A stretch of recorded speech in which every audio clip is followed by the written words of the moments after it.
नमस्कार, मैं हूं फहीम खान और आप देख रहे हैं यूपी सिटी न्यूज़। आज हमारे खास तो चर्चा यूपी की में हम आज बात करने जा रहे हैं यूपी विधानसभा चुनाव की मतगणना को लेकर के। मतगणना में जो भी मतगणना में जो जो रुझान निकल कर के आ रहे हैं वो बड़े चौंकाने वाले नज़र आ रहे हैं, क्योंकि जिस हिसाब से चुनाव हुआ था और नतीजे आ रहे हैं उस पर लोग यकीन नहीं कर पा रहे हैं।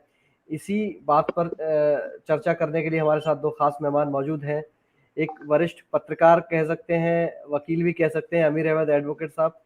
दूसरे हैं सीनियर जर्नलिस्ट और राजनीतिक विश्लेषक भानु प्रताप जी। मैं बात भानु जी आपसे शुरू करना जी। चाहूँगा। लगभग सवा बज चुका है और बीजेपी बहुत लीड बनाई हुई है अभी तक, ठीक है। हाँ, तो इन रुझानों को लेकर के आप क्या कहेंगे? ये साहब एक अमीर अहमद साहब हमारे बीच में हैं, साथ में हैं अमीर अहमद साहब। उनकी एक बहुत फेमस गजल है, न चांदी चाहता हूँ न सोना चाहता हूँ, तेरे नज़दीक होना चाहता हूँ।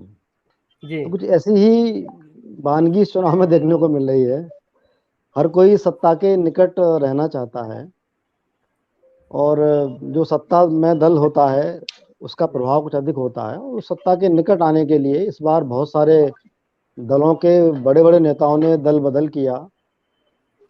हम सोच तो रहे थे दल बदल करने वाले दलदल में फंस जाएंगे, जी लेकिन वो दलदल के बिल्कुल पार होते दिखाई दे रहे हैं। जी। और हालांकि कहते हैं कि कमल कीचड़ में खिलता है, उस कीचड़ में वो कमल की तरह खिल रहे हैं। आगरा में लेकिन 9 साहब, सीटों पर। लेकिन सबसे ज्यादा दल तो बीजेपी से बदल करके सपा, बसपा से बदल कर सपा में गए थे। वो तो दलदल में फंस गए पहले से। नहीं, मैं कहना चाह जो जिन लोगों ने भाजपा का साथ छोड़ा वो हाँ। दलदल में फंस गए, जो हम्म, भाजपा के साथ आए वो दलदल से बाहर निकल गए। हम्म, उन्होंने इस दलदल में कमल खिला दिया। जी तो देखिए इस चुनाव बड़ी बड़ी बात क्या है कि हर पार्टी ने ऐसे लोक लुभावन वादे किए थे जो सबको आकर्षित कर रहे थे। जी। सबसे बड़े वादे सपा और रालोद ने किए थे। हम्म, हर चीज फ्री देने की बात थी साहब। भाजपा ने भी बहुत सारे वादे फ्री देने के किए, उससे बढ़कर सपा ने और कांग्रेस ने, रालोद ने किए थे किसानों के लिए भी। हम्म। जनता ने फिर भी उनको नकार दिया। लेकिन साहब पंजाब में तो स्वीकार कर लिया फ्री वालों को। नहीं, देखिए पंजाब की तुलना आप यूपी से नहीं कर सकते हैं। क्यों? कि पंजाब में 117 सीटें हैं और भाजपा वहां पर पिछली बार, चलो केवल 3 सीटें थी पिछली बार भाजपा की, और भाजपा वहां पर शिरोमणि अकाली दल की पिछलग्गू थी। हम्म, भाजपा का शहर में ही थोड़ा बहुत था, 3 सीटें। बाकी उसका देहात, पंजाब के देहात में कोई उसका अस्तित्व नहीं था। मैं तो पंजाब का प्रभारी रहा हूँ, राजस्थान पत्रिका का 2 साल जी लगातार मैंने वहाँ काम किया, इसलिए मुझे पता है। वो वहाँ बड़ा जलवा था कैप्टन अमरिंदर सिंह का। जी। लेकिन वो खुद भाजपा अपने हाथ वहाँ, ही हार गए। हाँ निश्चित हार गए। देखिए जनता ने कुछ भी जनता है, कुछ भी कर सकती है। हम्म, तो पंजाब को लेकर भाजपा के किसी भी नेता ने कहा हम सरकार बनाएंगे। सबने कहा कि जी। वहां पर हम अच्छी स्थिति में आएंगे। और हम्म। 3 से अगर 6 सीट हो रही भाजपा तो उसको जस्ट डबल उसको फायदा हो रहा है मेरी दृष्टि में तो। नहीं साहब, -1 लेकिन हो गया। लेकिन लेकिन केंद्र में सरकार होने के बाद भी यह स्थिति बहुत संतोषजनक नहीं है। अब वो 2024 के टारगेट की बात कर रहे हैं पंजाब को लेकर। हम बात करें यूपी की, तो साहब मैंने पहले कहा था, फिर बता रहा हूँ चैनल पर, कि भाजपा का वोट हर मोहल्ले में, हर बूथ पर, हर जाति में है, जो जी। भाजपा की जीत का एक बड़ा कारण बनता है। आमिर अन्य साहब दलों का, बीजेपी आमिर साहब बीजेपी का साइलेंट वोट सपा के लिए किलर साबित हुआ। सबसे पहले तो मैं भानु भाई का शुक्रिया अदा करूंगा कि उन्होंने अपने वक्तव्य की शुरुआत मेरे गजल के एक शेर फूट करके की। देखिए भानु भाई, आपने जो जी ये कहा है कि जनता ने फ्री वाला मुद्दा नकार दिया, मैं आपकी इस बात से असहमति व्यक्त करता हूँ। उत्तर प्रदेश में अखिलेश यादव ने जो वादा किया वो उनका एक वादा था, तो मैं फ्री बिजली दूंगा, किसानों को फ्री वो दूंगा। लेकिन भाजपा सरकार तो बहुत पिछले समय से फ्री में राशन जो दे रही थी, एक हाँ बहुत हाँ। बड़ा योगदान भाजपा की जीत में उस वर्ग का रहा है, और उसमें खास जी तौर से महिलाएं। तो फ्री जी को तो पहले बीजेपी तो दे रही थी, तो आदमी ने सोचा जो मिल रहा है, जो दे रहा है हमें, हम उसको रिटेन करें, बशर्ते कि हम किसी के वादे पे जाए जो आएंगे तब देंगे, कब देंगे, क्या देंगे, न देंगे न देंगे। लेकिन बीजेपी सरकार तो बहुत समय से फ्री अन्न योजना दे रही थी, किसानों के खाते में पैसा डाल रही थी। तो एक बड़ा लाभार्थी वर्ग जो है बीजेपी ने तैयार किया, और उसमें विशेष रूप से महिलाएं, क्योंकि जो पुअर क्लास की फैमिलीज हैं, उनको चलाने का दायित्व महिलाओं पर ही होता है, वही राशन लेके आती है, वही करती है। तो मेरा अपना मानना ये है कि जो लाभार्थी वर्ग था उसने इस चुनाव में बीजेपी के लिए वो साइलेंटली बिल्कुल खामोशी से उसने वोट डाला और उसको कोई भाप ही नहीं पाया। देश के जी। वरिष्ठ पर मैं पत्रकार फेल हो गए इसको नहीं भापने में। नहीं सर, तो एक नहीं साइलेंट जो हवा थी बीजेपी के पक्ष में वो उस वर्ग की रही है। तो जी। देखिए ये चुनाव जो फ्री वाले मुद्दे हैं ये तो हमेशा हर चुनाव में वोटर को लुभाते हैं। कहीं का भी आप ले लीजिए, पंजाब बैठे देखिए लिया आपने, क्लीन स्वीप कर दिया, दिल्ली में आम पार्टी ने किया, उत्तर प्रदेश में भी बीजेपी की योगदान में वापसी में बहुत बड़ा योगदान उस लाभार्थी वर्ग का है। और मेरा मानना ये है, आपने जो बात कही कि बीजेपी का वो है, सबसे बड़ी बात यह है कि बीजेपी का जो मैनेजमेंट है, उसका जो बूथ मैनेजमेंट है, उसका जो कार्यकर्ता है और उसकी जो बैकबोन है संघ परिवार, इस पूरे चुनाव में संघ परिवार ने पूरी कमान संभाली हुई थी।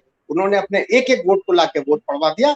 बाकी विपक्षी दल का एक शोर रहा, हल्ला रहा, ऊधमबाजी होती रही, लेकिन उनका बूथ मैनेजमेंट और चुनाव वाले दिन का उनका मैनेजमेंट फेल हो गया, धराशायी हो गया। लेकिन खुद जो वोटर चल के चला गया, जी। वोट डाल दिया, विपक्ष के लिए उसने डाल दिया, लेकिन उनके किसी भी कार्यकर्ता ने, किसी नेता ने बूथ पे रुककर वोट डलवाने का काम नहीं किया। लेकिन आमिर भाई जिस हिसाब से पहले चरण से लेकर के 7वें चरण तक जो वोटिंग हुई थी और जो लोग जो रुझान निकल के आ रहे थे उसमें 1 से लेकर 5 तक तो सपा को बहुत प्लस दिखा रहे थे, लेकिन वही चरण आप देखेंगे पश्चिमी उत्तर प्रदेश का, वहां सपा का बहुत बुरा हाल है। तो ये कैसे देखिए हो गया? मैं वही तो कह रहा हूँ, शोर शोर दिखता रहा, बड़े बड़े पत्रकार फेल हो गए नापने में, बीजेपी का वोट साइलेंट तरीके से आया, वोट करके चला गया। उनके कार्यकर्ताओं ने, उनके नेताओं ने, उनके बूथ लेवल के इंचार्ज ने मेहनत के साथ अपना सारा का सारा वोट डलवा दिया। और इधर जो है शोर होता रहा, उधम होता रहा, पूरा मीडिया भी हवा बांधता रहा कि बीजेपी के खिलाफ माहौल है, जो भी रहा, लेकिन उन्होंने साइलेंटली अपना काम किया और वही आज परिणाम सामने चौंकाने वाले आ रहे हैं। भानु भाई की इस बात से मैं सहमत हूँ कि बीजेपी का जो वोट बैंक था, जो उनका अपना वोट है, सेटल्ड वोट है हायर कास्ट का, वो तो उन्होंने इंटेक्ट किया ही किया। उसके साथ जो पिछले चुनाव में ओबीसी वर्ग का एक बहुत बड़ा वर्ग जोड़ा था, उसमें भी ज्यादा डेंट नहीं लग पाया, हालांकि थोड़ा बहुत ओबीसी वोट खिसका, लेकिन पूरे तौर पे ओबीसी वोट अपोजिशन के साथ नहीं गया। एक बहुत बड़ा हिस्सा फिर भी बीजेपी के साथ ही जुड़ा रहा और उसने खामोशी से जाके वोट अपना डाला। इस चुनाव में फहीम फहीम जी जी बताइए। फहीम भाई, मैं कहना चाह रहा था, इस चुनाव में मायावती की बड़ी भूमिका है भाजपा को जिताने की में। जीत दिलाने में, क्योंकि उन्होंने साइलेंटली काम किया, भाजपा के खिलाफ मुखर होकर उन्होंने काम नहीं किया। उन्होंने कुछ तरह के बहुत सारी एक एग्रेसिव उन्होंने चुनाव प्रचार नहीं किया इस बार। पूरी भाजपा बहुत सामान्य ढंग से उन्होंने अपनी बातचीत कही। तो बसपा का जो कैडर वोटर है उसके मन में कहीं न कहीं ये भाव आया कि बहन जी का संकेत है कि हम भाजपा के प्रत्याशियों को वोट दें। जी। तो उस जो वोटर दिग्भ्रमित रहता है, वो हर दल में, हर जाति में इस तरह का वोटर दिग्भ्रमित वोटर होता है, वो हवा का रुख देखकर वोट करता है। और इस बार भाजपा ने दलित वोट में सेंध लगाने के लिए बहुत सारे काम भी किए। डॉक्टर अम्बेडकर के नाम बहुत सी यात्रा निकाली, उनके स्मारक बनाया और बेबी रानी मौर्य को जो आगे बढ़ाया, राम बाबू हरि जी को आगे बढ़ाया, इस तरह से लगातार। तो उसका भी प्रभाव कहीं ना कहीं इस वोट पर पड़ा। और अमीर भाई बिल्कुल ठीक कह रहे हैं कि राशन, बाबा का राशन जो है, ये गांव गांव में, हम लोग गांव गांव में गए हैं चुनाव मतदान के दौरान, तो गांव गांव में राशन की चर्चा, राशन गांव गांव में हो रही थी। और जो देहात के संवाददाता हैं उनका कहना रहता है कि खेरागढ़ में, फतेहपुर सीकरी में भाजपा चुनाव हार सकती है, जी। ऐतापुर में चुनाव, आगरा में चुनाव हार सकती है, ऐसा वहाँ के लोगों का कहना था। पर ऐसा नहीं हुआ, नहीं हो रहा है। हर जगह आगरा में 9 सीटों पर लगातार भाजपा आगे चल रही है। तो ये बाबा का राशन कसके बोल रहा है। और जो घर घर में शौचालय, गरीबों को घर, मुफ्त बिजली कनेक्शन। तो भानु जी नमक का कर्ज अदा कर दिया जनता ने। ये जनता है, ये नमक का कर्ज अदा करती है। दूसरे एक बड़ा कारण और भी है साहब, सपा की जो गुंडागर्दी की इमेज जो बनी हुई है, भले ही उसने न की हो, न करे, अलग बात है, उसका भी प्रभाव कहीं न कहीं 5 साल जो प्रदेश में बहुत बड़ा दंगा कोई नहीं हुआ, एक उसका भी प्रभाव लोगों पर ये है। वो भी उसने भी कहीं ना कहीं काम कैसा, तो शांति रही है, बाबा को वोट दो, शांति रही कहीं अमीर और भाई लेकिन मैं एक बात और कहना चाहता हूँ भाई साहब, जैसा अमीर भाई ने कहा कि भाजपा ने बड़ा भारी काम किया कार्यकर्ताओं ने, अगर भाजपा के वर्कर ने ठीक से काम किया होता तो भाजपा की 350 सीटें आ रही होती। अमीर भाई सपा की जो दंगा फसाद उदम करने वाला जो इमेज है वो डेंट कर गई सपा के लिए, वो बीजेपी के लिए प्लस पॉइंट रहा। हाँ बिल्कुल बिल्कुल, देखिए ये हर आपने इलेक्शन के दौरान जितने पत्रकार लोग घूमे और जितने लोगों से बातचीत करी, वो लॉ एंड ऑर्डर सबके उस पे आ जाता था। वो सारी चीजें कहते थे कि हाँ साहब उस तरह से सरकार ने काम नहीं किया, करना विरोधी भी, लेकिन आखिर में वो कहता था भाई लेकिन लॉ एंड ऑर्डर की पोजीशन जो है इनके काल में अच्छी रही। सब देखिए एक जो परसेप्शन बन जाता है ना जनता के अंदर, उस परसेप्शन को तोड़ना बड़ा मुश्किल काम होता है। और हाँ, अखिलेश यस यादव, यस। यहाँ ये बहुत बड़ी चूक हुई, उन्होंने लॉ एंड ऑर्डर को कहीं टच ही नहीं किया। अपने उनके तमाम भाषण उठा के देख लीजिए, उन्होंने इस पॉइंट को छुआ ही नहीं। अगर वो इस परसेप्शन को शुरू से ही तोड़ते कि नहीं देखिए ये गलत हम पे आरोप है, या ये कहते कि चलिए पिछला जो हो गया लेकिन इस बार हम मजबूत है, हमने अपने वर्कर्स को समझा दिया और अब किसी भी तरह का लॉ एंड ऑर्डर की पोजीशन हम इनसे अच्छी बेटर करेंगे, तो लॉ एंड ऑर्डर पे जो है तो उन्होंने अपना ध्यान केंद्रित ही नहीं किया। वो 300 यूनिट फ्री बिजली, बाकी इनकी कमियां वो गिनाने में लगे रहे। लेकिन जो परसेप्शन आम आदमी में, भानु भाई की बात से मैं सहमत हूँ, तो लोगों का एक परसेप्शन आम आदमी का यही है कि साहब वो सपा लेकिन के सर आते फिर गुंडागर्दी लेकिन शुरू हो लेकिन जाएगी। लेकिन सर वो एक परसेप्शन, परसेप्शन जो है बीजेपी को बहुत काम किया। एक परसेप्शन तो उन्होंने हटाने का काम किया ना, परिवारवाद को। उन्होंने एक टिकट दिया, बाकी किसी को टिकट नहीं दिया। ये अलग बात है कि कानून का मुद्दा वो नहीं बना पाए कि हमारी सरकार आएगी तो हम इस तरह से करेंगे। दूसरी बात मैं ये कहना चाहूंगा कि अखिलेश यादव की जो पेंशन योजना थी, पेंशन को ले बहाली की बात जो थी, वो क्या सरकारी कर्मचारियों को भी रास नहीं आई? ऐसा मुझे इस देखिए बारे में ऐसा थोड़ी नहीं है, जानकारी है। अगर अगर वो रास नहीं आती तो इतनी सीटें, सपा जो इतनी सीटें लाई है, देखिए आप ये भी मानिए कि बीजेपी के साथ पूरा का पूरा उनका इतनी बड़ी शीर्ष नेतृत्व, दूसरे राज्य स्तरीय नेतृत्व, जिले स्तर जिला स्तर के नेतृत्व, वो सबने भरपूर मेहनत करी है, भरपूर रैलियां किया, भरपूर प्रचार किया। समाजवादी पार्टी में अखिलेश और जयंत, जी गठबंधन में तीसरा कोई बड़ा नाम गिनाइए जिसने रैलियां की हो, कुछ की हो, किसी ने नहीं की। सारे नेता मौज मस्ती मारते रहे, है ना। तो उसके बावजूद जब अखिलेश इतनी सीटें लेकर आए, तो इसका मतलब ये कि ऐसा नहीं है कि जनता ने सरकारी कर्मचारियों को काम ना हुआ, वो जितना हो सकता था लाभ उतना मिला है। लेकिन जी सरकार बनाने के लिए कई चीजें, बीजेपी से जो टक्कर लेने वाली बात थी, वो अखिलेश कई मुद्दों पे चूके हैं। ये 6 महीने की इनकी चुनावी तैयारियां है। बीजेपी जी पिछले लगातार 5 साल से तैयारी कर रही है, उनका अपना सिस्टम बिल्कुल। है, सिस्टमेटिक, उनका उनके पास पूरा कैलकुलेटेड चुनाव था, उन्होंने पूरा कैलकुलेटेड तरीके से चुनाव लड़ा। हर चरण में आप देखिए बीजेपी ने अपनी चुनाव की स्ट्रेटेजी बदली है, क्षेत्रीय आधार पर उन्होंने जो है जाने के बाद अपना अपना स्टैंड चेंज किया है। 6 चरण में उनका अलग अलग स्टैंड रहा है, और इनका एक ही स्टैंड चला है पूरा, पहले से लेकर आखिर तक। इनके पास इनका आकलन सही नहीं था, ना इन्होंने कोई स्ट्रेटेजी बनाई थी कि हर किस चरण में किस क्षेत्र में हमें किस चीज को हाईलाइट करना है। इस काम में लेकिन बीजेपी ने बाजी मार लेकिन दी। और लेकिन लेकिन दूसरी अमीर बात यह अमीर है, भाई, पूरे चुनाव की मेहनत एक तरफ और पोलिंग वाले दिन की मेहनत एक तरफ होती है। एक तरफ लेकिन ठीक अमीर बात भाई, है। मैं ये कहना चाह रहा हूँ, आप जो कह रहे हैं कि स्ट्रेटेजी के तहत इलेक्शन लड़ा था, योगी या बीजेपी ने विकास की बात तो पूरी करी नहीं। कहीं ऐसा तो नहीं कि 80 और 20 के मुद्दे पर मतदान हो गया हो? देखिए 80-20 का भी पहले चरण में उन्होंने लगा, चुनाव से पहले पहले चरण तक उन्होंने 80-20 रखा। जहां उनको लगता था कि यहाँ हमें धार्मिक आधार पर भेद करके वोट मिल सकता है, वहां उन्होंने वो स्ट्रेटेजी रखी। जहां उन्हें लगता था कोई दूसरा मुद्दा क्षेत्र में, वो दूसरा मुद्दा ज्यादा काम करेगा, लॉ एंड ऑर्डर करेगा, वहां उन्होंने उसको लिया। जहां उन्हें लगता था कि जहाँ ये एरिया पावर्टी, गरीब लोग ज्यादा है, वहां उन्होंने राशन, फ्री राशन वाली को हाईलाइट किया। तो बीजेपी ने तो एक टेक्टिकल वे से अपना चुनाव लड़ा, उनका सब चीज तय, सारी चीजें तय थी। या अखिलेश अकेले पड़ गए, अखिलेश के जी साथ कोई दूसरा बड़ा नेता नजर ही कहीं नहीं आया, जी किसी की रैली नहीं, किसी, और या ये भी कह सकते हैं आप अखिलेश ने किसी को यूज ही नहीं किया।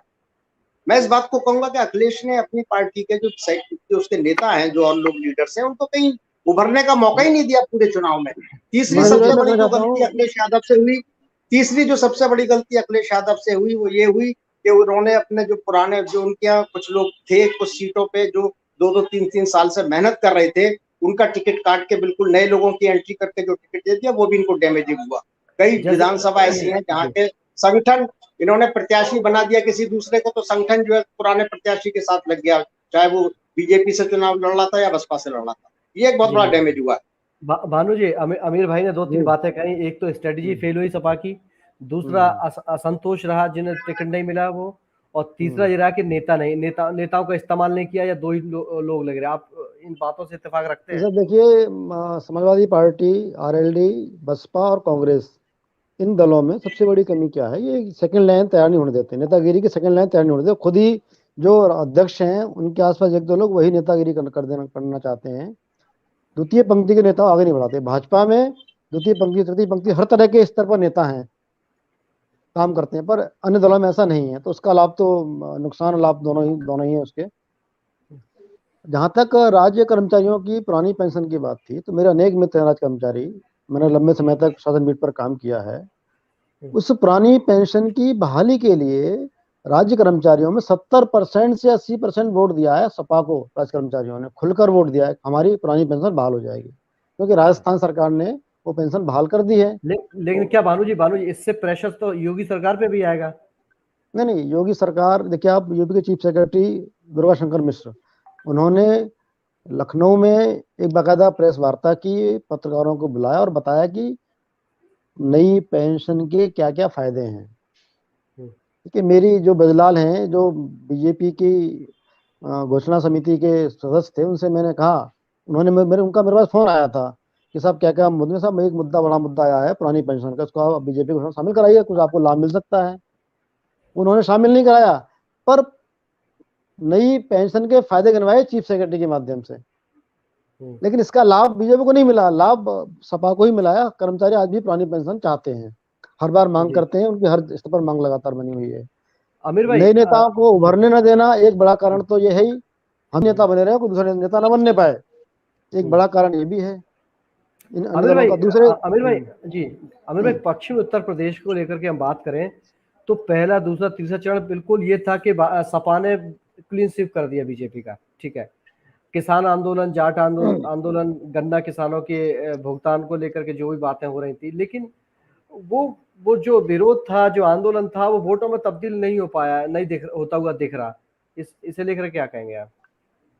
देखिए, मैं वही तो आपसे कह रहा हूँ, एक हवा चल गई, एक बन गया माहौल के साथ बीजेपी के खिलाफ है वेस्टर्न यूपी का वोटर, जाट वोटर खिलाफ हो गया है, किसान खिलाफ हो गए। लेकिन जो मैंने जैसे आपसे अर्ज किया, जो साइलेंट वोटर था, जिसने खामोशी से वोट डाला है, देखिए एक जो परसेप्शन बनता है, वो तो जो लोग बोल रहे हैं मुखर होकर, तो वो तो वही बोल रहे थे, जो सरकार के खिलाफ थे वो खुल के बोल रहे थे। लेकिन जो सरकार के समर्थक थे, वो खामोशी से अपना काम करके उन्होंने वोट डाल दिया। अब जब सारे नतीजे आएंगे, जब वोटों का निकल कर आएगा, तब ये चीज क्लियर हो पाएगी कि वो कितना विरोध रहा उन क्षेत्रों के अंदर, तब असल में कर पाएंगे। अभी हम लोग इस बारे में कुछ बात नहीं कर सकते, क्योंकि अभी तक आंकड़े हमारे पास पूरे नहीं है। लेकिन हाँ, ये बात जरूर है कि जो परसेप्शन था कि पहले फेज में बहुत बड़ा नुकसान हो गया, दूसरे फेज में बहुत बड़ा नुकसान हो गया, वैसा उतना नुकसान नहीं हुआ। नुकसान तो हुआ, लेकिन उतना नुकसान नहीं हुआ जितना नुकसान लोग मान के चल रहे थे। और बीजेपी ने अपने साइलेंट वोटर के जरिए अपनी इमेज, अपना नुकसान काफी हद तक कम कर दिया। बीजेपी ने अल्पसंख्यक वोट को लेकर के अगर बात चली है, तो ऐसा पहली बार होता दिखा कि कम्युनिटी वाइज वोट किया है इस बार लोगों ने। पर्सनली वोट नहीं किया, इंडिविजुअल वोट नहीं हुआ, कम्युनिटी वाइज वोट हुआ है। जैसे परसेप्शन बना लोगों में कि सपा को इस बार मुस्लिम ने बहुत वोट दिया है, तो क्या इन रुझानों में वो होता हुआ नजर आ रहा है आपको? देखिए, ये तो हर चुनाव में होता है, वो बात अलग है, कई बार खुल के सामने नजर आ जाता है, कई बार नजर नहीं आता है। कम्युनिटी वाइज वोट तो हमेशा से पड़ा है, भारत की राजनीति पूरी धर्म और जाति पे केंद्रित रही है, और ये इस बात से नकार भी नहीं सकते, और हर चुनाव में रहा है। कई बार ये बात खुल के आ जाती है, ये मीडिया का काम है उसको हाईलाइट करना।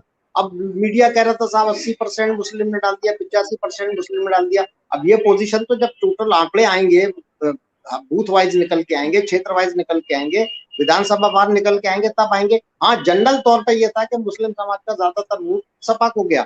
लेकिन अब जब निकल कर आए, अगर टोटल गया, तो फिर इतनी बड़ी जीत कैसे, कितनी बड़ी जीत हुई?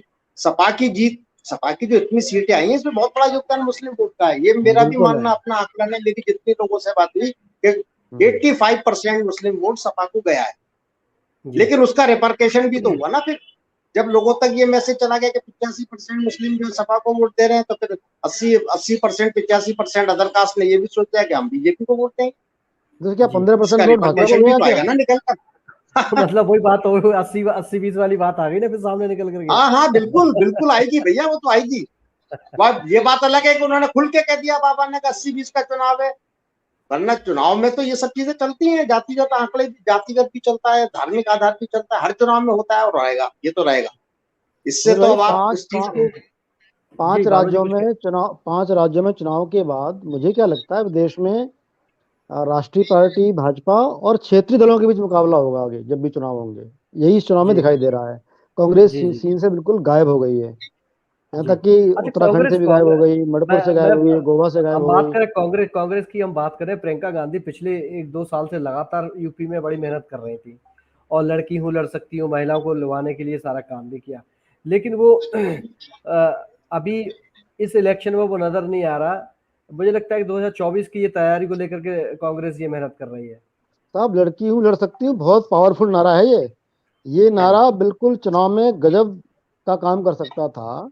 लेकिन अगर बीजेपी कांग्रेस देती तो। लेकिन कांग्रेस में गलती क्या है कि लड़की जो उनकी कांग्रेस पार्टी की लड़कियां हैं जो जो इलाके में काम करती हैं उनको मौका नहीं दिया गया। उनको चुनाव प्रचार में ठीक से नहीं उतारा गया। सोनिया गांधी स्वयं प्रचार करती रही कि मैं ही नेता बनूं, बाकी लोग नेता ना बने। उसका परिणाम सबके सामने है। और हर हर चुनाव में ये पार्टी काम करती है, हमेशा मुंह खाती है। राहुल गांधी सीन से गायब रहे बिल्कुल यूपी से।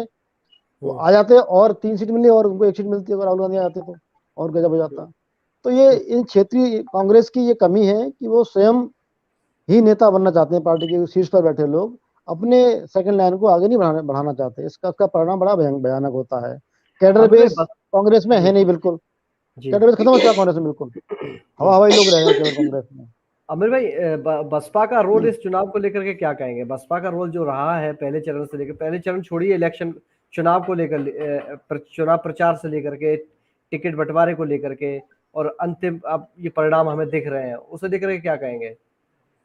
देखिए, मैंने आपसे कहा ना, जैसे भानु भाई ने कहा कि ये परसेप्शन पहले चुनाव से पहले ही ये परसेप्शन हुआ कि बीएसपी इस बार चुनाव में बीजेपी को सपोर्ट कर रही वोट करेगी। है। ये ऐसा परसेप्शन था जिसको बीएसपी वाले लाख कोशिश करने के बावजूद भी तोड़ नहीं पाए, और वो परसेप्शन पूरी यूपी में काम किया और उससे दलित वोटर भ्रमित भी हुआ। मेरा अपना मानना ये, यार देखिए, बाकी तो मैं दावे से नहीं कह सकता ना यकीन से कह सकता, वो तो वोटिंग जब निकल के आएगा तब पता लगेगा, आंकड़े आएंगे। लेकिन मेरा मानना ये है कि दलित वर्ग का भी बहुत बड़ा हिस्सा बीजेपी में गया, और दलित वर्ग में भी जाटव जो कि बीएसपी की बैकबोन है और जो कोर वोट हार्ड वोट बनेगा, उसमें भी बीजेपी ने सेंध लगाई है। और उसके लिए कई काम भी उसमें जाते हैं। गरीबों को मकान दिए गए और जो योजनाएं राशन वाली है वही सब लाभान्वित हुए हैं। और बीएसपी ने भी एक तरह से कहीं, बीएसपी ने शो ही नहीं किया कि वो इस तरह से लड़ रही हो चुनाव में। बहुत लेट स्टेज पर आने के बाद बहन जी बोली, और यही हालत कांग्रेस की रही।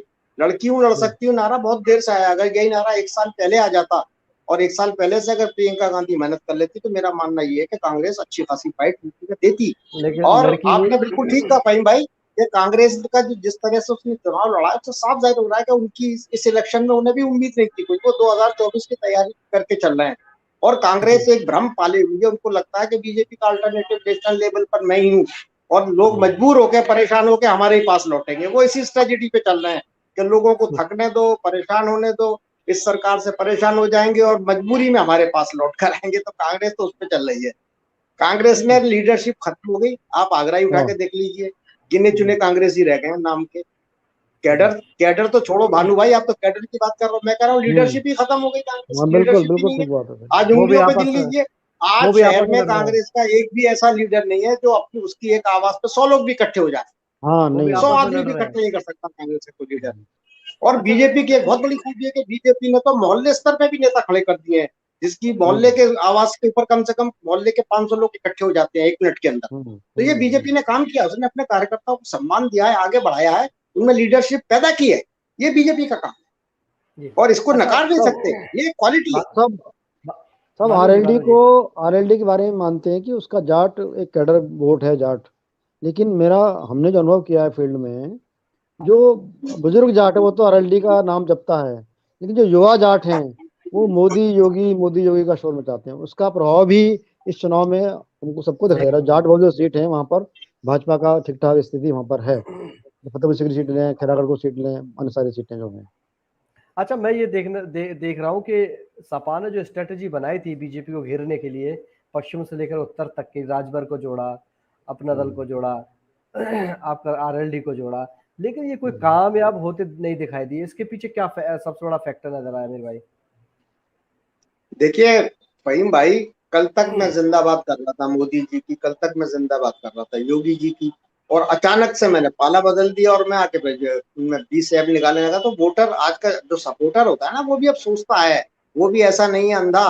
जो आपके अंधे समर्थक है, अंधा समर्थक कौन होता है? जो सत्ता के अंदर जिसने उसकी मलाई में उसको हिस्सा आपने दिया हो, उसको लाभ पहुंचाया हो, वो तो आपके साथ जुड़ के आ जाएगा। लेकिन जो एक आम समर्थक होता है पार्टी का, वो भी सोचता है ना कि भाई एकदम से आपने छोड़ के आप जंप करके चले गए, क्यों गए, क्या कारण था, कल तक आप उनके गुण गा रहे थे, एक दिन में तो खराबी पैदा हो नहीं सकती। तो ये एक बहुत बड़ा राज स्वामी प्रसाद मौर्य या राजभर के साथ जो आए, उनके आने से जो उनके बहुत ही विशेष लोग थे, बहुत सहयोगी थे, जिनको लाभ उन्होंने पहुंचाया होगा, वो लोग तो साथ आ गए, लेकिन जो आम आदमी उनकी पार्टी से जुड़ा था वो वहीं के वहीं पुरानी पार्टी में बना रहा, उसने बीजेपी को सपोर्ट किया।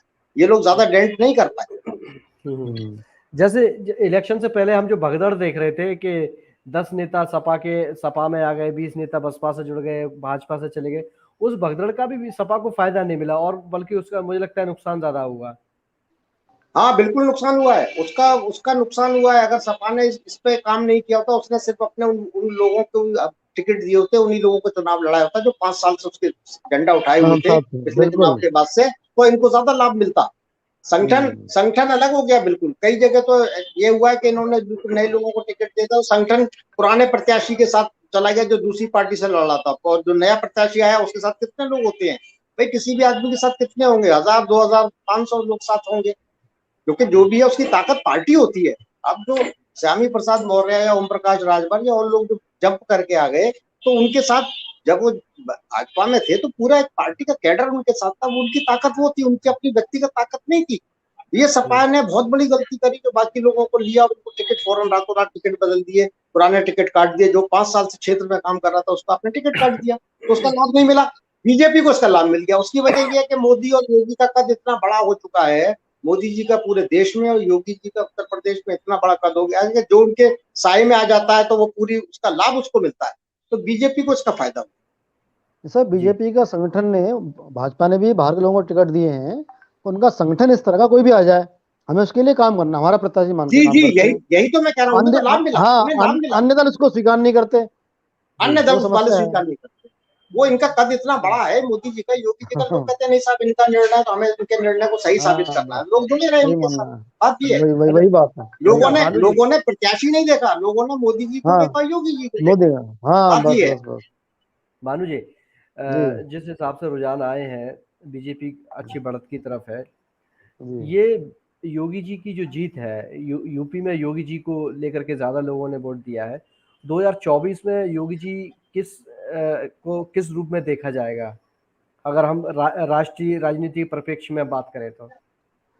ये सब लोगों के मन में क्या है कि एक समय वो आने वाला है जब योगी को प्रधानमंत्री पद का ऑफर दिया जाएगा और मोदी जी रिटायर होंगे, ऐसा लोग कहते हैं। अब जैसे बहुत पार्टी के बहुत अंदर की बातें हैं, लोग तो ये भी कहते हैं कि अमित शाह चाहते ही नहीं है कि योगी जी पीएम बने, वो लोग तो बहुत सारी चीजें कहते हैं। नहीं, चर्चा तो ये भी है कि उनको सीएम नहीं बनाएंगे, उनको केंद्र में ले जाएंगे या किसी और को सीएम यूपी में सीएम बनाएंगे।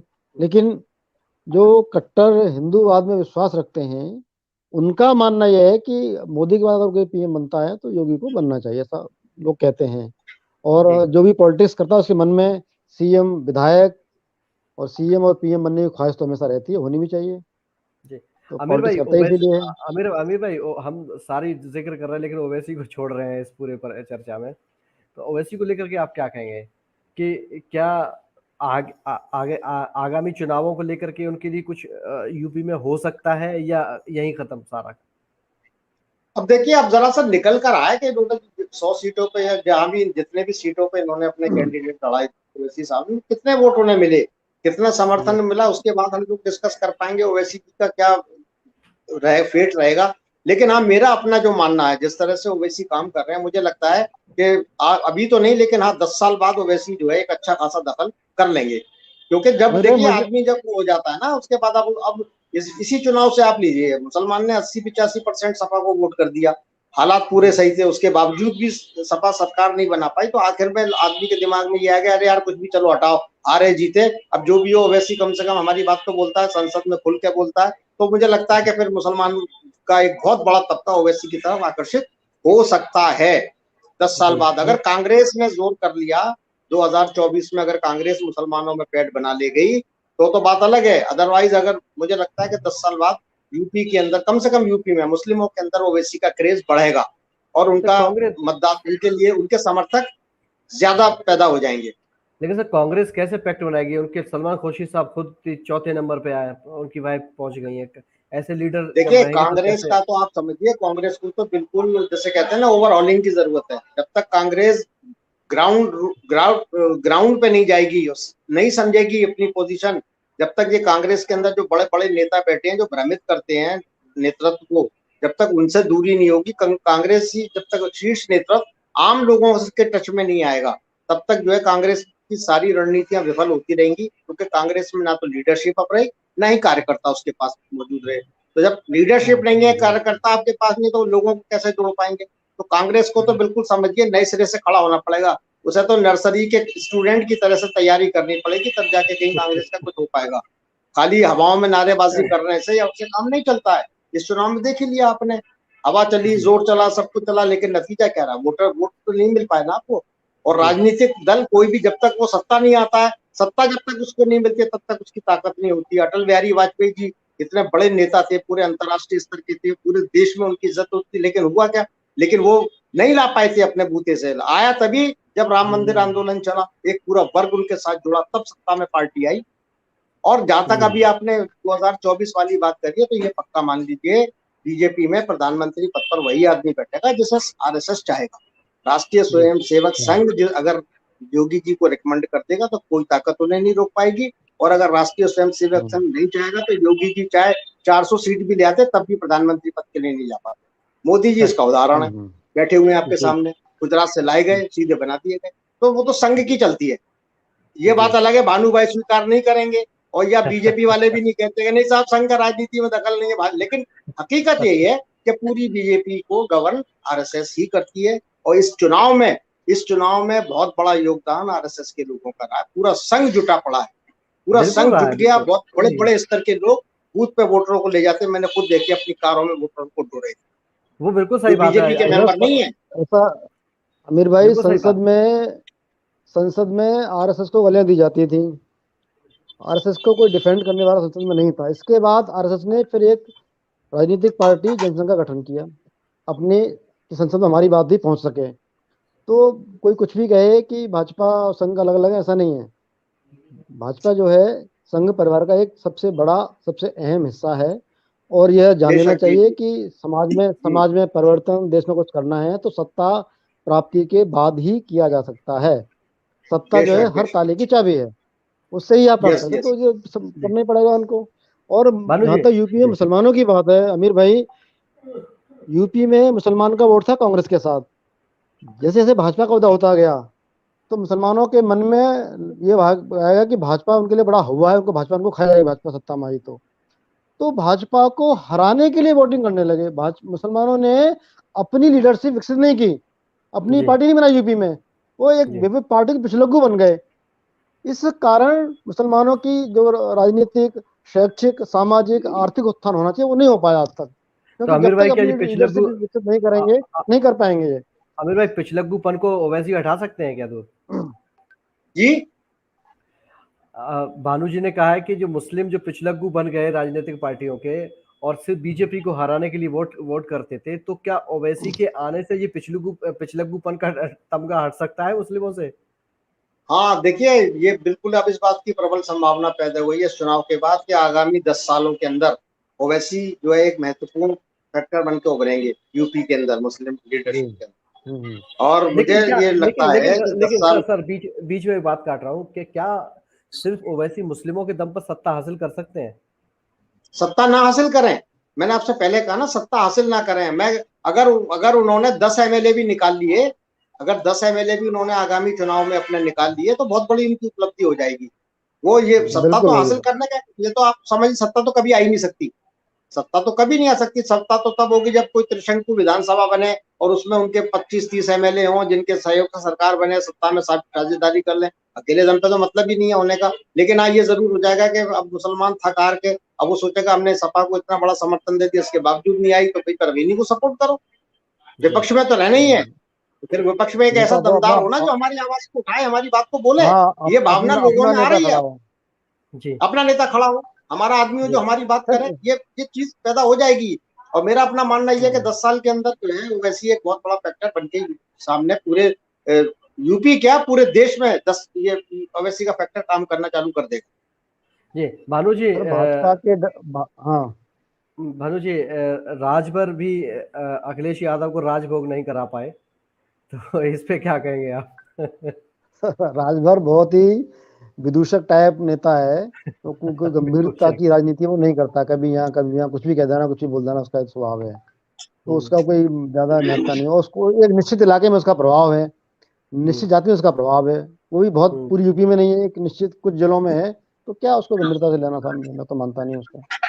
और साहब इस बार अनिल भाई आपने एक बात देखी कि भाजपा के डर से सपा ने भी मुसलमानों के मुद्दे प्रमुखता से नहीं उठाए जी, उनकी, उन्होंने बात ही नहीं की जी, कि हम क्या करेंगे, मुस्लिम इतना बड़ा पिछड़ा हुआ मुसलमान है भाई, उनको पढ़ाया नहीं जाता है, उनको सरकारी नौकरी नहीं मिलती मुसलमानों को, उनको किराए पर मकान ही नहीं मिलता है हिंदू मोहल्लों में, इन मुद्दों को कोई बात ही नहीं करता इन मुद्दों पर, अब हमारे क्योंकि साथ भाजपा का डर है, उनको लगता है कि हम मुद्दे उठाएंगे तो भाजपा के लिए वोट एकजुट हो जाएंगे हिंदुओं के, इसलिए मुद्दों को उठाओ मत। हमारे साथ इसलिए मुसलमानों को अपनी लीडरशिप बनाना बहुत आवश्यक है।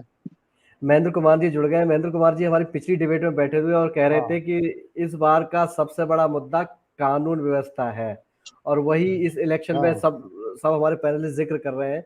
तो सिंह साहब क्या कहेंगे इस पे आप? देखिए, मैंने दो बातें कही थी पिछले बार आपके शो में, राशन और शासन जी।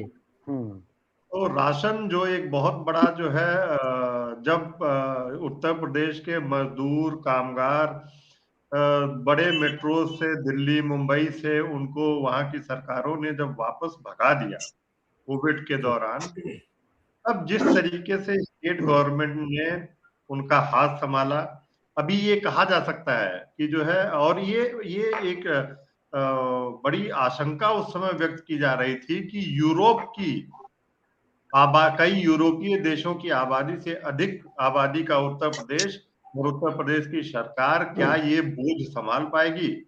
और देखिए, आज का रिजल्ट जो है उस पर मुहर लगाता है कि किस तरीके से जो है सरकार ने लोगों की जो एक चुनौती थी जीवन और जीविका की, उस पर सरकार खरा उतरी, और एक बहुत बड़ा लाभार्थी वर्ग जो जाति धर्म वर्ग तमाम जो तरीके के जो वो है बंधन है उनको तोड़ के उभरा, और एक भाजपा का एक नया योगी आदित्यनाथ का, प्रधानमंत्री नरेंद्र मोदी का एक नया वोट बैंक बनके ये जो लाभार्थी वर्ग उभरा है, जिनको सरकार की दोनों सेंट्रल गवर्नमेंट और स्टेट गवर्नमेंट की जो वेलफेयर स्कीम्स थी, जो लोक कल्याणकारी योजनाएं थी, उनका सीधे लाभ मिला है।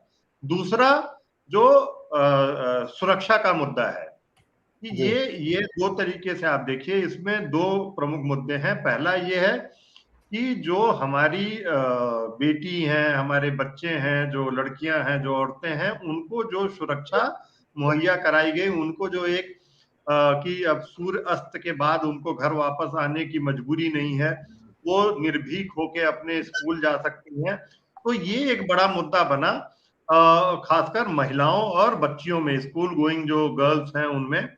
जो दूसरा इस सुरक्षा का पहलू था, वो जो माफिया है, जिनको जो है मीडिया जो है एक थोड़ा महिमा मंडित करती है बाहुबली कह के, जो खासकर जो है उत्तर प्रदेश में ये बहुत बड़ी चुनौती बन के उभरे थे। अगर आप रूल ऑफ लॉ की बात करें, कानून के शासन की बात करें, तो जिस तरीके से इनके खिलाफ, और इन्होंने देखिए इनके जो विक्टिम्स होते थे वो यही गरीब तबका, यही जो है जिन जातियों की बात हम करते हैं, जो एमबीसीज हैं, जो SC STs हैं, यही इनके जो क्रिमिनल एक्ट थे उनका शिकार यही बनते थे। और जब इनके ऊपर एक्शन होना शुरू किया तो निश्चित रूप से इन्होंने जो सरकारी जमीन या जो छोटे किसानों की जमीन इन लोगों ने कब्जा की थी उनको, तो ये भी एक वर्ग जो है, बहुत बड़ा वर्ग जो है उभरा, जो भाजपा को जमीन पे जो है कहीं न कहीं लाभ पहुंचाते हुए दिखाई दिया। जो अमीर भाई जी जी जी मुद्दा है, जी जी बोलिए आप बोलिए। हाँ, एक और जो बहुत महत्वपूर्ण मुद्दा बन के उभरा है, वो देखिए कि विपक्ष ने जो है किस तरीके से विपक्ष की जो भूमिका थी 5 साल में वो नहीं निभाएगी।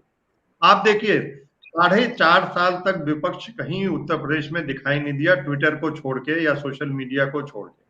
आप 6 महीने पहले जो है आते हैं और आप 2-3 जो है जाति वर्ग के छोटे छोटे जो है पार्टियों से गठबंधन करते हैं और आपको लगता है कि चुनाव आप जीत सकते हैं। नहीं, वही अभी भाई आज बात जो अभी कर रहे सारी आपका चीजें वही मुकाबला बात है। हाँ, आपका मुकाबला एक ऐसी पार्टी से है जिसके जो चुनाव जो है 24/7/365 डेज लगती है। तो ऐसी पार्टी का आप मुकाबला जो है 6 दिन के अंदर ऐसी पार्टी का मुकाबला 6 महीने के अंदर ऐसी पार्टी का मुकाबला आप नहीं कर सकते। अब देखिए यही हुई थी 2017 में भी। 4 साढ़े 4 साल तक जो है समाजवादी पार्टी आपसी विवादों में उलझी रही और उनके उनके उनके पैर के नीचे से जमीन खिसकती गई और उनको लगा कि नहीं, अब 4.5 साल तक तो जो परिवार में जो प्रॉब्लम्स थी उनको अब 6 महीने में हम जो है एक आधा अधूरा एक्सप्रेसवे बना के और हम चुनाव जीत लेंगे। लेकिन ऐसा नहीं हुआ तब भी।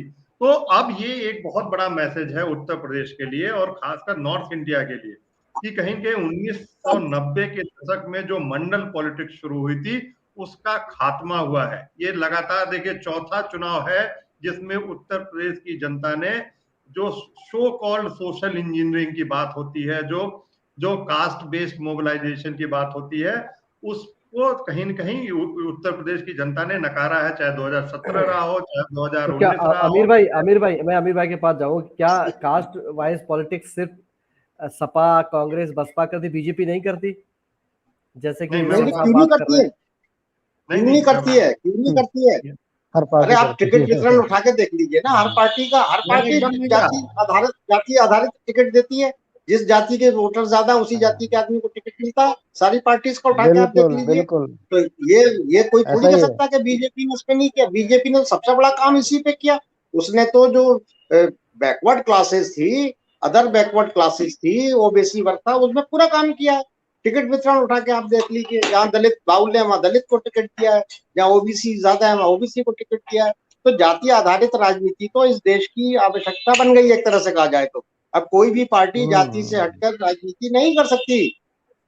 जी अच्छा, दूसरा हम कहेंगे, अभी सिंह साहब ने कहा कि जो बुलडोजर बाबा के नाम से प्रसिद्ध किए गए योगी आदित्यनाथ जी को, तो क्या ऐसी इमेज बनाई गई, मीडिया परसेप्शन दिया गया कि देखिए साहब योगी जी हैं तो ये माफियाओं की खैर नहीं है?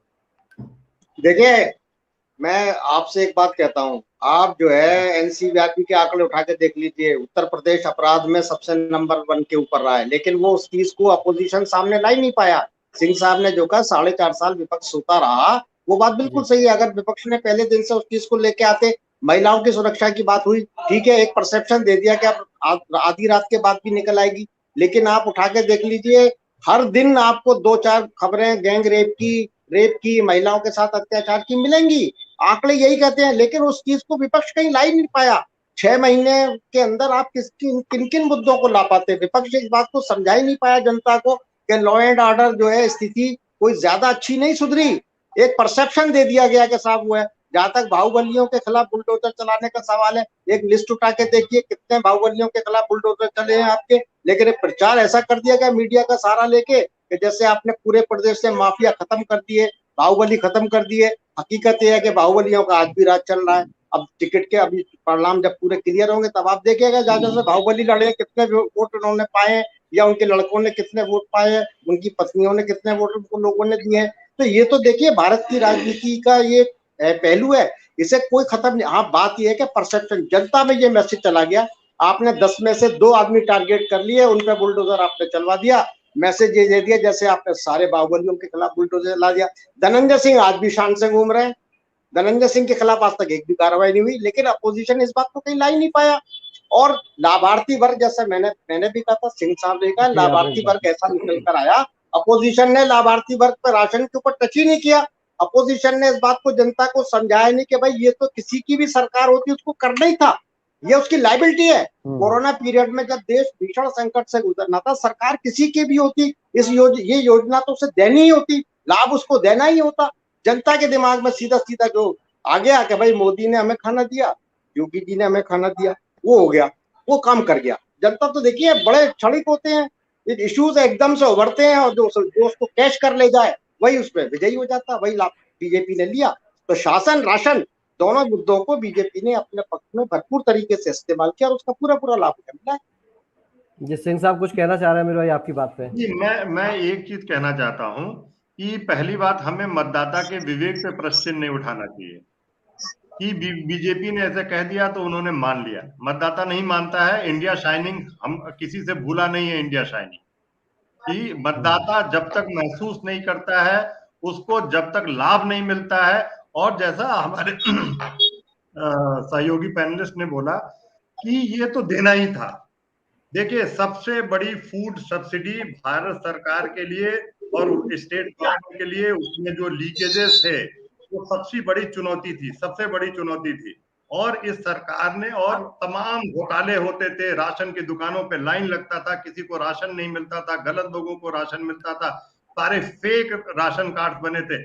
सारा वीड आउट करके, बिना किसी की जात देखे, मजहब देखे, धर्म देखे, ये पहुंचाना एक बहुत बड़ी चुनौती थी जो इस सरकार ने हासिल की। देखिए, ये इस पे स्टडी होनी चाहिए, इस पे थीसिस होनी चाहिए, इस पे कि किस तरीके से इतनी बड़ी संख्या में आप जो है किस तरीके से स्टेट गवर्नमेंट ने और सेंट्रल गवर्नमेंट ने इस स्कीम को चलाया। आप बताइए, सिंह साहब ये तो सारे राज्यों ने चलाया ना, ऐसे थोड़ी कि अकेले उत्तर प्रदेश में ही आधे लोग आ रहे थे, वो तो सारे प्रदेशों में आ रहे थे। तो पर्टिकुलर उत्तर प्रदेश की देखिए, तो उत्तराखंड में भी फायदा मिल रहा है, गोवा में भी फायदा मिल रहा है। आपने जो देखिए, वो जो गवर्नमेंट करेगी, ये फूड सब्सिडी, अगर आप गूगल अभी करें तो देखिए फूड सब्सिडी में लीकेजेस और करप्शन के कितने केसेस आपको मिलेंगे। और ये इतनी बड़ी स्कीम जिसको इन्होंने निश्चित रूप से, अगर आप काम करते हैं और तभी आप काम को बेच सकते हैं, अगर आप काम नहीं करेंगे तो आप बेच नहीं सकते हैं। और जनता इतनी मूर्ख नहीं है, वो भी उत्तर प्रदेश की इतनी राजनीतिक रूप से शिक्षित जनता, कि आप बहकावे में आ जाएं। यही जनता है जिन्होंने इंडिया शाइनिंग को नहीं बाई किया था। तमाम प्रोपेगेंडा के बाद, तमाम मीडिया मैनिपुलेशंस के बाद भी इंडिया शाइनिंग जो है वो विफल रहा था। तो ऐसा नहीं है। दूसरी चीज, जहां क्राइम की बात हुई, देखिए, सोशल क्राइम्स कोई भी गवर्नमेंट नहीं कंट्रोल कर सकती। जो योगी आदित्यनाथ की सरकार की सफलता है, वो इन्होंने ऑर्गेनाइज्ड क्राइम, जो संगठित अपराध था, उसकी कमर तोड़ दी है। मैं खुद गोरखपुर में हूं, मैं ये बहुत जिम्मेदारी के साथ कह सकता हूं कि अब हमारा बच्चा कोई भी अगर रात में 8 बजे 9 बजे भी नहीं आता है तो हमें चिंता नहीं होती है। लेकिन यही बात मैं 2017 के पहले नहीं कह सकता था।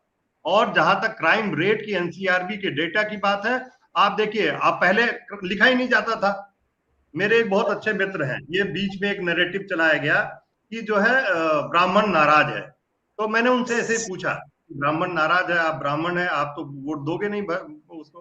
तो बोले नहीं, मैं वोट दूंगा। मैंने कहा क्यों? तो बोले कम से कम अराजकता तो नहीं है, कम से कम थाने पे एक निश्चित वर्ग का कब्जा तो नहीं है। तो ये मुद्दा है, हम देखना ना चाहें, हम एक जो है कोई भी आइडियोलॉजिकल एक अपना चश्मा लगा लें कि नहीं, इस विचारधारा का हमें विरोध ही करना है, वो चाहे कोई काम करे। तो दूसरी बात है, सभी को मैं बताऊं, आप देखिए कि जो पश्चिमी उत्तर प्रदेश में, जो मेरी एनालिसिस है, पश्चिमी उत्तर प्रदेश में मुसलमानों के खिलाफ काउंटर पोलराइजेशन हुआ है। और वहीं जो है पूर्वी उत्तर प्रदेश में जो यादव वर्ग है, उन्होंने जिस तरीके से एग्रेसिव अपनी नीति अपनाई, एग्रेसिव होके जो उन्होंने कैंपेन की, उसके खिलाफ बाकी जातियों का पोलराइजेशन हुआ है। तो वही साइकिल यात्रा जो 2012 में अखिलेश यादव जी को सत्ता तक पहुंचाती है, और उसी तरीके की एक 2022 में जो उन्होंने जो है जो एक यात्रा निकाली, समाजवादी विजय यात्रा, वही उनके लिए नुकसान पहुंचाती है। क्योंकि जिस तरीके से एक वर्ग जो है उनका एग्रेशन आता है, उनका डिस्परेशन आता है, लोग उससे डरते हैं, समाज में घबराते हैं, और इस वजह से ये पोलराइजेशन हुआ है। और ये काउंटर पोलराइजेशन इंटरेस्टिंग चीज है, इसको ध्यान देके समझने की कोशिश करनी चाहिए। आमिर भाई, एक वर्ग विशेष की वजह से भाजपा को ये विजय मिली है, मतलब एक वर्ग विशेष समुदाय का डर दिखा करके लोगों ने वोट किया है बीजेपी को। आप सहमत हैं सिंह साहब की बात से? देखिए, मैंने ये नहीं कहा कि पश्चिम में मुस्लिम और पूरब में यादव, बात तो वही हुई ना। नहीं, मैं ये कह रहा हूं कि इस वजह से काउंटर पोलराइजेशन हुआ है। आप जो है इसको पता करने की कोशिश करिए कि लोगों को ये लास्ट में डर लगने लगा। भाजपा ने किया नहीं किया मुझे नहीं पता है, लेकिन लोगों को ये डर लगने लगा कि अगर ये फिर वापस आ गए तो 2017 की पोजीशन थी वही राज्य में वही स्थिति आ जाए।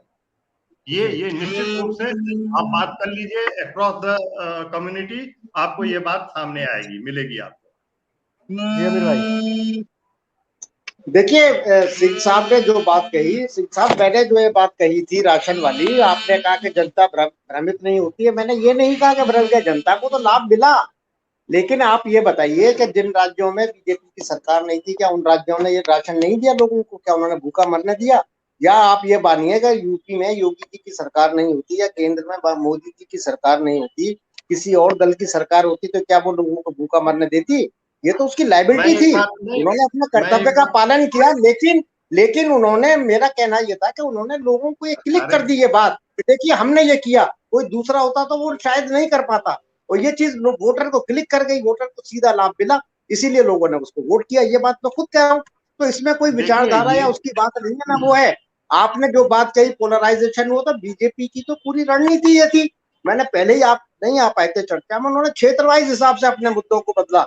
जहां उनको लग सकता था कि धार्मिक आधार पर पोलराइजेशन हो सकता है, वहां उन्होंने उस आधार पर पोलराइजेशन किया। जातिगत आधार पर दोनों ने किया, जहां सपा ने भी जातिगत आधार पर पोलराइजेशन का काम किया, बीजेपी ने पोलराइजेशन का काम किया। तो अब तो भारत का चुनाव राजनीति पूरे तौर पे जाति आधारित होकर रह गई है। आप कुछ भी बात कहते रहे, आप भले निश्चित हो जाए गोरखपुर में 8 बजे बाद बच्चा निकल सकता है, लेकिन ऐसा नहीं है। जमीनी ग्राउंड पे आइए, आप कह रहे हैं मामले दर्ज होते हैं, आज भी मैं आपसे चैलेंज करता हूं, आप चले जाइए किसी थाने में और जाके अपनी FIR दर्ज करा दीजिए, फर्स्ट इंस्टेंस पे बिल्कुल नहीं होगी। सिस्टम तो सिस्टम ही होता है, सरकार किसी की भी हो सर, मुकदमे दर्ज नहीं होते हैं। मैं 42 साल से वकालत कर रहा हूँ फौजदारी की, मैं जानता हूँ कितनी दिक्कत से कोई मुकदमा दर्ज होता है। भानु भाई बैठे इस बात को जानते हैं। लेकिन हाँ, एक परसेप्शन ये दे दिया गया, यादवों के खिलाफ ये आ गया कि यादव ये करेंगे, सरकार आ गई तो यादव लूट मचा देंगे, मुसलमान लूट मचा देंगे, मुसलमान हावी हो जाएंगे। यही परसेप्शन बीजेपी को देना था, वो उसने दिया और लोगों को वो क्लिक कर गया। तो इससे भी तो कोई इसमें राजनीतिक आधार पर नहीं है। ये तो बीजेपी की सोची समझी स्ट्रेटेजी थी, उनको ये करना था। और विरोधी दल जो था वो इस बात को दूर नहीं कर पाया, वो इस प्रचार को खत्म ही नहीं कर पाया। ये बात मैंने पहले ही कही थी। मैं एक बात आपसे पूछ रहा हूं कि अगर ये बीजेपी ने झूठी बात फैलाने की कोशिश की तो 25 करोड़ यूपी के लोगों को क्यों क्लिक कर दिया? आपको तो नहीं झूठी बात करती, कौन सी झूठी बात? चाहे वो सेफ्टी की बात हो, आप बोल रहे हैं कुछ भी नहीं इंप्रूव हुआ, चाहे वो राशन की बात हो, आप बोल रहे हैं कोई भी सरकार देती, तो 25 करोड़ लोगों को क्यों क्लिक कर गया? अरे यू किया ना कि लोगों को मिल रहा था लाभ सीधा सीधा, उनको तो यही लग रहा है कि यही सरकार दे रही है हमें। जब दे रही है तो जाहिर सी बात है उसका लाभ मिलेगा निश्चित रूप से। तो सीधा लाभ मिल रहा था मेरा सीधा लाभ जिसको जो वर्ग सीधा लाभार्थी हो रहा है, जिसको मिल रहा है, उसको तो यही बात अपील करेगी ना कि भाई हमें मिल रहा है। वो बात मैंने पहले भी कही थी, आने वाले के वादा अलग है कि वो आएगा तो करेगा नहीं करेगा, लेकिन जो लाभ मिला उसका लाभ मिला। और ये यही नहीं है, ये तो कई स्टेट्स में हुआ है, कई स्टेट्स में हुआ है। भानु जी कुछ लाभार्थी परक योजनाएं चलाई केंद्र ने, यूपी सरकार ने, दोनों ने। यूपी में ठीक से इसलिए चली कि केंद्र योजना को ठीक से लागू किया गया, जैसा डॉक्टर महेंद्र कुमार सिंह ने बताया हमको। और उन लाभार्थियों के घर घर बीजेपी के लोग पहुंचे कि हमने आपको ये लाभ दिया, आप कृपा करके मोदी योगी को वोट कीजिए। चुनाव से अजी जिन थैलों में राशन बना उसके ऊपर फोटो थे, उसमें पार्टी का निशान था, घर जा रहे थे, है ना। और पंजाब में पंजाब में जब तक मैं पंजाब का 2 साल प्रभारी रहा हूँ राजस्थान पत्रिका का, पंजाब में कैप्टन अमरिंदर सिंह ने केंद्र सरकार की योजनाओं को लागू नहीं होने दिया, राशन की योजनाओं को भी लागू नहीं दिया। राशन आया केंद्र सरकार से, वो डंप पड़ा रहा, उसने बटने नहीं दिया, उसने कहा अपना राशन बांटेंगे, उससे बहुत विलंब हुआ। तो उसका खामियाजा वहां पर पंजाब में यही कह सकते हैं कि राशन के दम पर योगी जी शासन फिर से करेंगे। नहीं, पंजाब में जैसा मैंने खुद देखा, पंजाब में पूरा सारा घटनाक्रम मैंने, तो वहां का खामियाजा भुगतना पड़ा कैप्टन अमरिंदर सिंह को। देखिए जब जो है ये फिगर्स आ रहे थे, जब ये बताया जा रहा था कि इस सेंट्रल स्कीम में यूपी नंबर 2 पे है, तो सबको वो झूठ लग रहा था। बोला नहीं ये तो इन्हीं की सरकार सेंटर में भी है, ये प्रोपेगेंडा कर रहे हैं। आप देख लीजिए नहीं सर, ऐसा नहीं ऐसा नहीं है सर, ऐसा नहीं, घर ऐसा नहीं है, वो कोई सरकार का काम है घर देना, लेकिन न किसी ने टॉयलेट्स बनवाए। अब मैं राशन के अलावा आता हूं, न किसी ने टॉयलेट्स बनवाए, न किसी ने घर बनवाए। जो घर बनवाए वो अब सीधे आप एक स्टेज पे जाइए, आप देखिए कि आप कंप्लीशन के बाद तुरंत आपका जो है पैसा आपके अकाउंट में आ जाएगा। जैसे इंसेफ्लाइटिस की बात है, गोरखपुर में बिना कोई कमीशन दिए भाई स्टेट में भी ना सरकारें कमीशन थी। तो चलिए साहब, भानु जी ये मत कहिए, कमीशन 50,000 रुपए लिए पार्षद ने, तब आपको 2.5 सीधा लाख खाते में आया सर, पैसा सीधा खाते में आया है। अरे साहब, दे रहा तो क्या करेगा आदमी? 50,000 रुपए देने के बाद खाते में आए तभी तो मिल रहा है उसे। ये बात मत कहिए, भ्रष्टाचार तो 10 गुना बढ़ा है। ऐसा हुआ होगा, लेकिन जनरल नहीं है वैसा। ये जनरल बात नहीं है, नहीं, आज के दौर में जनरल बिना बात नहीं पैसे है, कोई काम नहीं करा सकते आप, ये तो तय है। जनरल बात नहीं है। पहली बार हुआ है कि लाभार्थी के खाते सीधे पैसे आ रहे हैं, पहली बार हो रहा है। हाँ तो सीधे ही रहे, वो तो ठीक है, लेकिन जा भी रहे सीधे 50,000 रुपया। अब वो दे रहा है, इसका क्या लाज है, कोई दे रहा है सिंह साहब आपने जो हर जगह मजबूरी सिंह साहब आपने कहा कि इससे पहले किसी ने घर नहीं बनवाए। क्या इंदिरा गांधी आवास योजना में घर नहीं बने? क्या मायावती ने घर बना के नहीं दिए? सबने दिए, लेकिन बात यह है कि किसी ने उसको उस तरह से कैश नहीं किया। सवाल ये है, देखिए यही मैं क्वेश्चन करने जा रहा हूं। सबने दिए, लेकिन सबने जो है भेदभाव करके दिए। आप मेरी बात ध्यान से सुनिएगा। और जो ये लोग एक डेवलपमेंट का एजेंडा अपना बेच पा रहे हैं, वो इसीलिए बेच पा रहे हैं क्योंकि इन्होंने ये नहीं कहा कि मैंने सिर्फ दलित को दिया, या मैंने सिर्फ माइनॉरिटीज को दिया, या मैंने सिर्फ यादवों को दिया, या ओबीसीज को दिया। आप ये बताइए, समाजवादी पेंशन योजना किसको मिलती थी? आप बताइए ईमानदारी। तो देखिए, इन्होंने जो स्कीम्स को जो एक बिना भेदभाव के लागू किया, आप माने या ना माने, उसका इनको फायदा मिला। और इसीलिए मैं मान रहा हूं, मैं इस बात को मान रहा हूं, मैं आपकी इस बात से सहमत हूं कि इन्होंने, देखिए वो बात आपकी बिल्कुल सही है कि 24 hour 7 days into 365 days calculated तरीके से था। उनको मालूम था कि हमें अगले चुनाव में किन चीजों को सामने लाना। उन्होंने पहले दिन से उन योजनाओं को लगाया और उसको एग्जीक्यूट किया और उसका लाभ मिला है।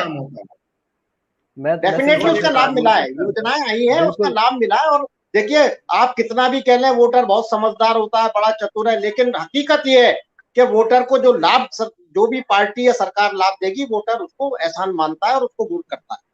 भारत में अभी आम जनता जो है वो लाभ के आधार पर ही वोट देती है, ये पक्का मान लीजिए। कई स्टेट्स इस बात के गवाह हैं। मुफ्त साड़ी, मुफ्त चावल, उस पर सरकारें बन जाती हैं, मुफ्त भोजन, उस पर सरकारें बन जाती हैं। तो वोटर तो लाभ तो चाहता है, और जो उसको लाभ दे देता है वोटर, उसको फिर वोट करता है। ये हकीकत है। हम लोग भले ही कहते रहे कि बहुत बड़ा मजबूत जनतंत्र है और वोटर बहुत चतुर है, किसी लोभ में नहीं आता, लेकिन हर चुनाव में वोटर लोभ में पड़ता है। हर पार्टी उसको लोभ देती है और उसका फायदा उठाती है, ये हकीकत है। आप शुरू से उठा लीजिए हर चुनाव का।